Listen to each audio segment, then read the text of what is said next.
Hi guys. Okay, today we're going to talk about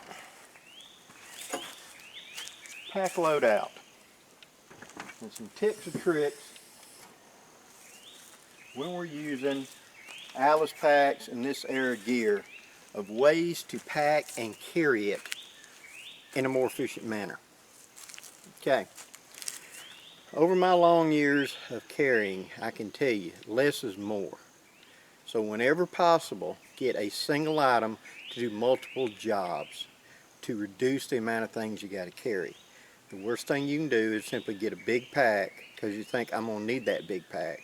And then you just start adding stuff, and when you get what you really need in there and there's this much space left, you always grab that, well, I would also, and you end up carrying a whole lot more weight than you need. So my advice is this. Start from your bedroom, how you're sleeping. If it's on a ground pad, start with that ground pad, and then work your way out to the outside of your camp, your setup. So I start with, if I'm sleeping on the ground, I start with what sleeping pad am I using. Then what am I using for a pillow? What am I going to use for cover, blanket, etc. Now what kind of tarp or cover element do I have? Now what kind of, right outside front, I've got stuff to build a fire with, right? I've got water and etc. to cook with, and I got food set up. Then I move to my little small hammock for a chair to be able to sit in. And then I work my way out until I've got my entire camp. Those are the items I put into the pile, okay? If that's all I need, don't carry other things. It's a good rule of thumb to come up with, I have one luxury item, okay, with me at a given time. So, or am I carrying a field manual where I'm going to be learning some new skill, a field guide to say plants or whatever? Am I carrying extra cordage because I'm going to be working on some sort of knot patterns or whatever that I'm trying to learn? Am I going to be carrying that hook knife to sit there and try spoon carving and things like that? Pick a skill that you're going to work, make that part of the itinerary. Am I going fishing? So I've got to have my little fishing set. You see what I'm saying? But you actually can get by with much, much less than you think. And this is especially true when you start adding distance and days to it. Because when you're rolling up in this, and then you're only going to walk 100 yards, 200 yards, maybe 2 or 3 miles, and then set up camp, yeah, I can be a little bit more luxurious. But when you start adding it where it's 25 mile, 35 mile, 50 mile from A to B, them ounces will start adding up, and you're going to want to drop weight. This was true back in the day. It's still true today. So we need to find ways to roll it, tight it, make it compact, get it into a smaller area, and carry better. Okay? Now, starting with the Alice that we've been talking about with here in recently. I want my load to be as close to the body as possible. So I'm not wanting to extend it out no more than I have to. So I've changed out my straps as I showed in an earlier video, and I will put that link up here for those that may have not seen the modifications I did to this Alice. Now I can pull this tight and pull it up and toward me as tight as possible to keep it as close and compact, to keep the leverage on my side of the scale and not away from it. Okay? But there are things I can carry to help keep my bulky gear compact. And what that means is, this is my Merlin sleeping bag. This was British military issue, and it's kind of like the patrol bag you find in America. Okay? Relatively small, relatively light, relatively compact, and it's got this wonderful cinch bag on it that I can pull down really tight because it's got well reinforced top on it, and I can just keep going around and keep tightening it up.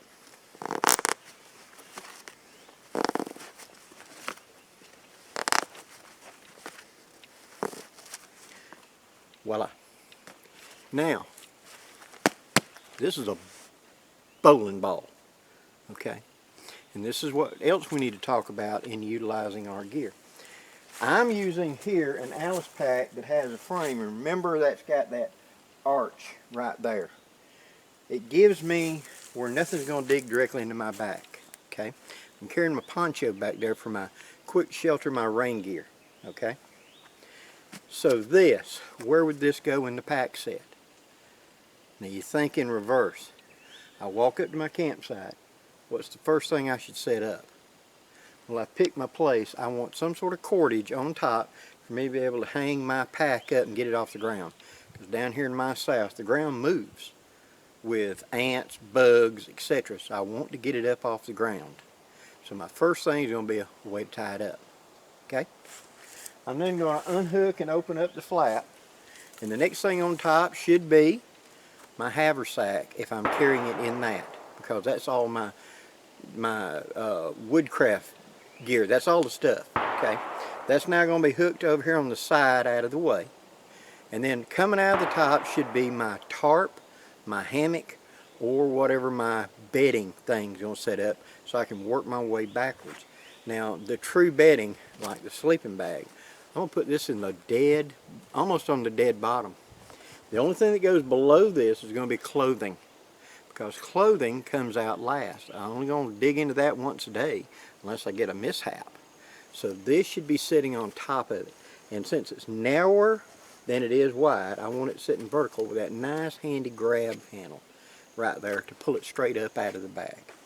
So it's going to be sitting on top of, in the bag, clothing and anything I don't need in a hurry, such as my comfort craft I brought or whatever. It's going to be down deep. So the tarp comes off the top. That's going to be set up, so I got my shelter began. Then comes whatever bedding I'm going to put down. Let's say my sleeping mat if I'm ground pounding. Hammock if I'm not. Preferred is hammock. My sleeping mat I'm just going to loosely roll up in the inside so I can slide it straight out of the bag. Almost, you know, just do like that and wrap it around and slide it straight in the bag and then pack everything inside of it. Then when I get there and I flip open the flap, I can just go slide it right out. Or tie it on the outside. It doesn't weigh much. Now, once I've got the pad down, I've got my shelter up, then this comes out. But you know what? I ain't going to open it up yet, because I don't want any critters or anything getting in my bed. So I'm going to pull this out and I'm going to put it up here next to the head. As long as it's closed up and sealed up, I don't have to worry about any critters getting in it, right? And during the days when they'd get in it, or in the early night, around twilight, after 10, 11 o'clock at night, I don't have to worry about it so much down here in my south, because my snakes down here have a FLIR vision but do not have a night vision. And they become kind of blind at night. And the night shift, that's the coons and the possums and stuff like that, they eat snake a lot. So the snakes come out right at sundown. They lay out in the sun, they solar charge, and they're going to go hunting actively at the twilight, when mammals, rodents and things like that, don't see as well. And their FLIR vision gives them a distinct advantage. But a few hours in, when that temperature inversions happen, their FLIR vision doesn't work that well and they become basically blind. And when that happens, that's when out comes the coons and stuff like that and the possums, and they're going to run them snakes down and eat them. So snakes got to hide. So when I get to my bed tonight, I check it real good, look up under my pad, check around the edges and etc. If there is no snake there and it's 10 or 11 o'clock at night, I'm pretty much guaranteed I'll never see one in bed. In which case, then I can open this up, get in my bag, and be nice and snug, and not have to worry about it so much. Because the odds of seeing one that late at night is kind of rare. Okay?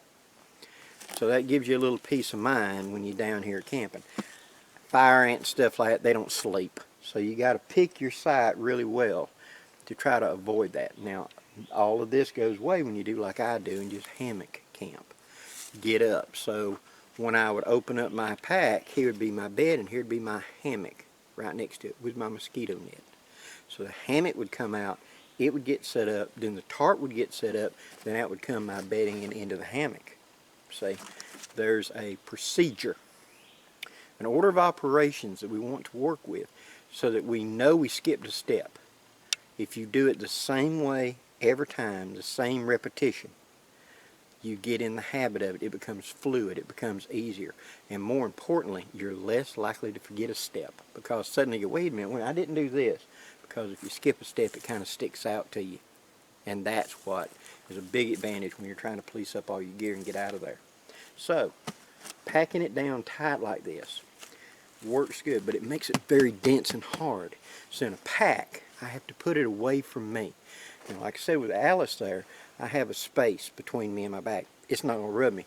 But what if I'm not using it with a frame? What if I'm using an Alice and I don't have this? Well, then my sleeping pad just rolled up loosely and slid straight down in the pack, and then all the gear put inside of that hollow tube of the sleeping pad is an advantage, because now it pads me. And something like this up against your back is going to be a bowling ball. It's going to be, you know, you just can't get comfortable with it. So I need padding. I need insulation between me and it. So doing these compact techniques does open up space to the bag, but it also makes hard bowling balls. And so you need to make sure you got a good padding between you and the bag. Okay? Now let's talk about super simple. You can get the gallon size Ziploc bags. And I'm going to take this veil I got, which is, these mesh are my favorite summertime shemagh like thing. And I'll tell you why. I got mine from Sportsman's Guide. I've also got a couple that were given to me by my good friend Francis McGowan that came from Vietnam. And this is just a great big piece of cotton mesh. Okay? It has many, many, many uses. I can thread a cord through these loops and make it a gear hammock if I needed to. I can use it to lay down on the ground and gather up berries and stuff like that. In the summertime when it's really hot, I can soak this in a creek and then take this, wrap it around my neck, and let that water run down my neck and my back. You'll get wet. You're already soaking wet with sweat, guys. So adding a cool evaporative is a big help. I can also, if I'm, like we talked about recently about overheating, get it wet, double layer it, turn it around like this, and drape it over my back like that. As I walk, it fans. If you really, you've got a victim of heat exhaustion, or you're getting heat exhaustion, where this really super shines is double layer it, wet, and put it over the person's head like this. I know it looks stupid, but these fine mesh holes, any air that comes through it acts like a swamp cooler and will make it feel like, believe me, it's like air conditioning coming through. So they're fanning it. Any air moving through it is a swamp cooler. It will greatly drop the temperature inside. I mean, shockingly so. I've used this trick on people that were really hot multiple times, and they accused me of putting it in ice water. No, it's just simply regular old water, but putting it over the head, and as the air goes through them teeny tiny little holes, it causes a swamp cooler effect, and it greatly cools it. Sitting there just fanning like this, with this over the head, you're breathing cool air. That's going into your lungs, and that's helping cool your core. And so this draped around your body would be a real asset. So this is one of my go-to all-time favorites. Where can you get them? Look at Sportsman's Guide and stuff like that. It's called a sniper veil. It's cotton. You want the cotton one, not the nylon one. The cotton one. Okay? Now I'm going to roll this down small. Sorry for the shooting, guys. I'm back over at the range. And then I'm going to put it inside of this Ziploc. Just simply open up the Ziploc.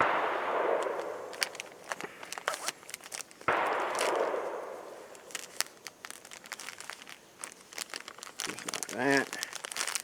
Stuff it down in there.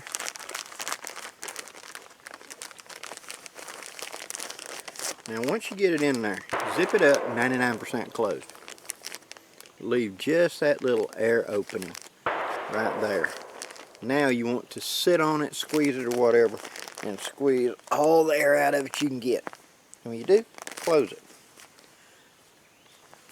Vacuumed.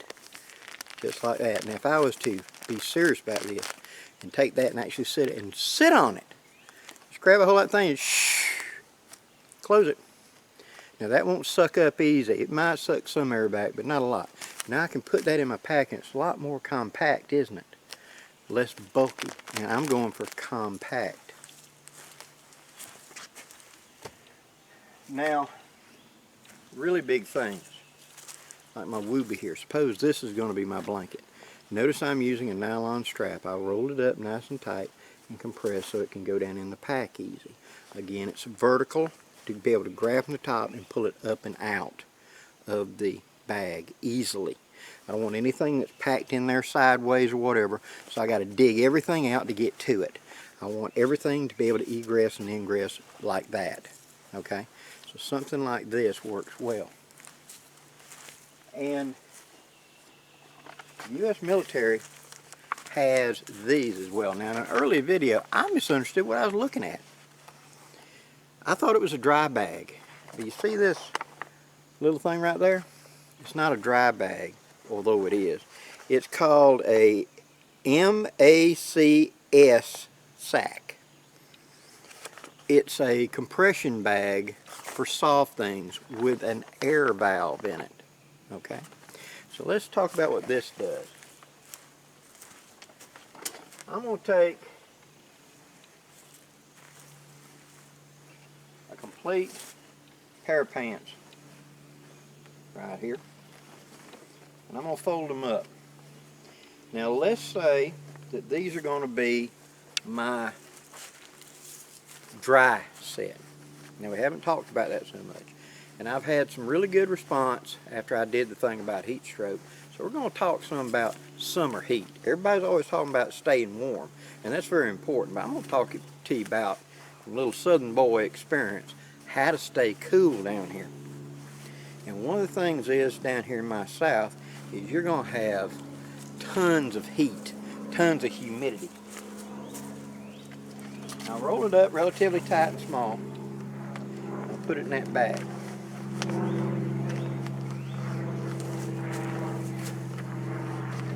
Holding it on my hand, I grab the bag. If I just try to shove it in there, it'll uncoil. Okay? Shove it all the way to the bottom. When I get it down there, give it a good push. I'm going to take my shirt.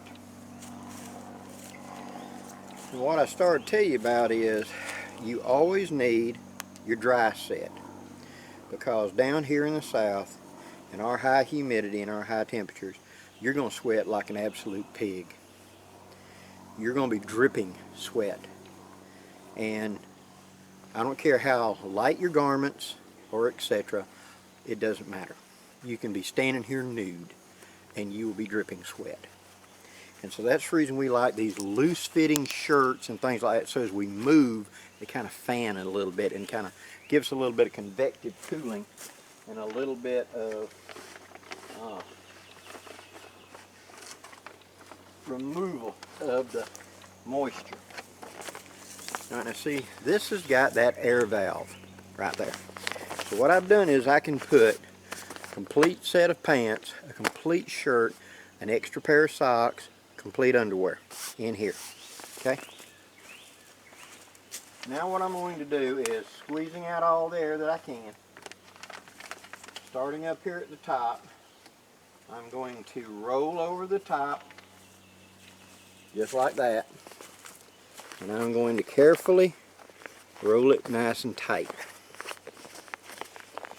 Now usually right about here in a dry bag you start binding up and air's going everywhere, right? But this has got an air valve, a one-way air valve. So I get to right there and I fold over the wings and I lock it. Now I stand on it or I sit on it.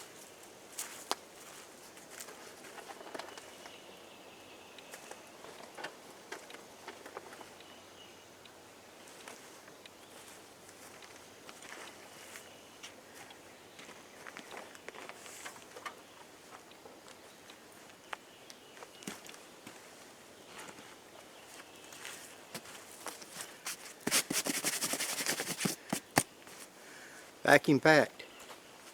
That one-way valve, once I force the air out, it seals back to it because of suction. Now this is waterproof because it can't suck air in to reinflate because of that one-way valve. Okay, so then this is waterproof to keep in my pack. Moreover, it's flat and it's compact. See, I now give it a couple of bats to shape it like I want. I've got a handle on the bottom, I can grab, or I can grab the handle on the top and pull it in and out of the bag. So that's nice and compressed. So I'm carrying a complete set of clothing right there in that light, handy thing.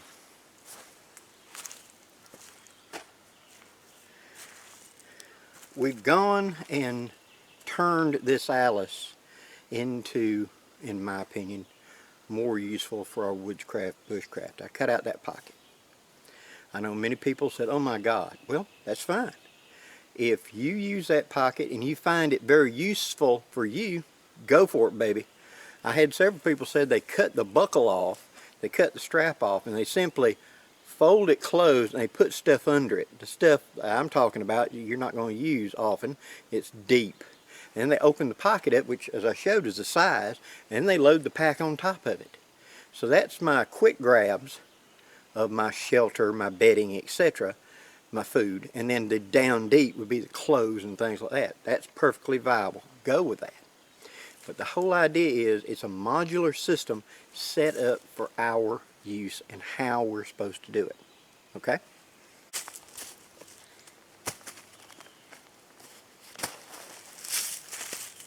Okay. So I take my Alice and I take my waterproof liner. And I come up, open it up, make sure I've got all the crap out of it, the excess out of it. Now what's going in the very bottom? Clothing. So I take that and I take it all the way to the bottom and I turn it sideways to be the anchor. Okay? Now I'm going to take this. Again, this is extra. This is going to go down one side close. Now the blanket is going to go in like that. The sleeping bag is going to go in just like this. Wiggle it in. Now that makes it where I can easily grab and pull out whatever I need rapidly. And then to close it up, I pull my Alice up, I tuck it to the front. Then I'm going to take the long tab right here, I'm going to tuck it to the back like that, cinch up, go through that loop, pull that shock cord through it, lift up, and it'll lock on right there. Then I put my lid down.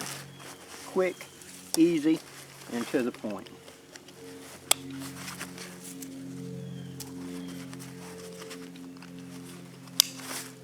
Just like that. Okay. We want as little muss and fuss as we can get when we're doing this. Coming out here to the woods is supposed to be an enjoyment. If you're, like Nez Monk said so long ago, if you're roughing it, you're doing it wrong. And I have found that to be very true. The woodsmen that I looked up to when I was coming up, it just seemed to be fluid to them. They would come out, they'd spot their camp, experience taught them that was a good camp. They'd look up, make sure they didn't have a widowmaker.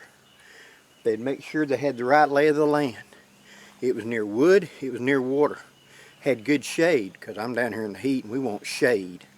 Okay? They would put their shelter up, 5 minutes tops. They would have their shelter up, the camp made. Then they would proceed over to whatever activity it was that we were actually here to do. Fishing, hunting, cooking, whatever. Making something. Why did we come to the woods to sleep in the woods? There was always some sort of purpose. And by doing it, they had a clear vision and an idea of where we're going and what we're doing. And their gear reflected that. They didn't carry extra stuff.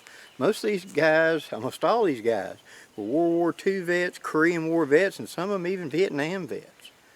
And they didn't carry BS. You know, like the old adage, the more you know, the less you carry.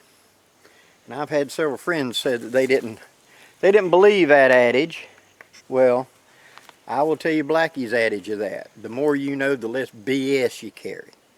You will find how to make smaller groups of individual things do more jobs. For example, my coming out here, I don't need to tote an axe because I can carry my Blackbird knife And all the firewood I need is just laying around for pickup. There's no need for me to have to cut wood. Just walk out there and start grabbing and snapping stuff. Put between two trees and snap it. There's no need to chop anything. We're coming out, we're going to be doing something, and I may need to. Well, then I bring my kukri. And therefore, I am set up to process. We're coming down here and we're building a set of tables, chairs. We're going to build a hardened camp. Well, the axe is coming and so is the buck saw then, because that's there for the work. See? Your job, your carrying should reflect what we're doing. If we're just going to chill out, man, let's have a great time, then it can reflect that. So a minimum kit like I just showed. Food. Still got to add food and water. Of course. Still got to add my haversack. Of course. There's still tons of room left. But my entire shelter set is set up. I've got my tarp. I've got my bedding. I've got my clothing. Now all I need is food and some sort of way to get off the ground. A little hammock, get me off the ground, I'm good. And that's all I need. So my pack should not weigh more than 15, 20 pounds. Really, I try to keep my pack under 15. And my German Alpine pack, normally set up for a 3-day camp out with food and everything, normally runs about 13, 14 pounds. And that's all I need. Now, of course, that's not counting the water. Well, the water rides on me on a canteen or a grail. Cutting tool rides on me with the haversack, not in the rucksack. So my rucksack should be somewhere around 13, 14 pounds total. Focus on what you need to carry, focus on the job at hand, and find little things to help you out, like those Mac bags, which are available. Sportsman's Guide has them. Look at other surplus places. It's a great way to put it up there and squeeze the air out and get something kind of bulky, more compressed. Cinch straps and such to hold down and tighten up your sleeping bag. Fantastic, but be aware it's going to make it like a bowling ball and you need padding between you and it so it doesn't rub you. I can pack things down and hard as tight as I can, but it also makes more dense and more likely to rub me. So I've got to have either, like in the Alice, a space or some sort of padding between me and it. That's the secret to it. In the summer, it's hot. Number one thing, I don't want to exert more than I have to, so I need more water. So I typically will run 2 canteens. Or here lately, the last year or so, it's been a Grail and an Army canteen. Because the Grail is my refill. I can just take water, immediately process and drink right now, and it's still cool because I'm taking it right out of the stream. I can then fill up my canteen and fill up my Grail again. So I've got my 2 canteens. So that if we're going from A to B and one canteen starts getting dry, I immediately start looking for a fresh water source to refill it with that Grail. See?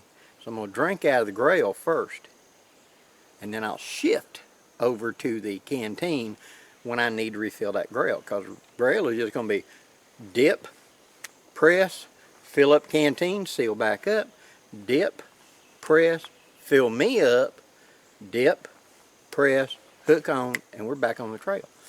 Real simple and easy. In the coming months, I will detail more of summer stuff. We'll let the heat get here. It won't be long. It's now about to be May, and in Alabama, it's already hitting high 80s. I've already had one day of 85% humidity. Right now, it feels cool and comfortable. In mid-August, a day in the 80s will feel like winter to me. I mean, it's just so hot and humid and no air moving. So in the coming months, we're going to do summer camps. We're going to talk about how to stay cool.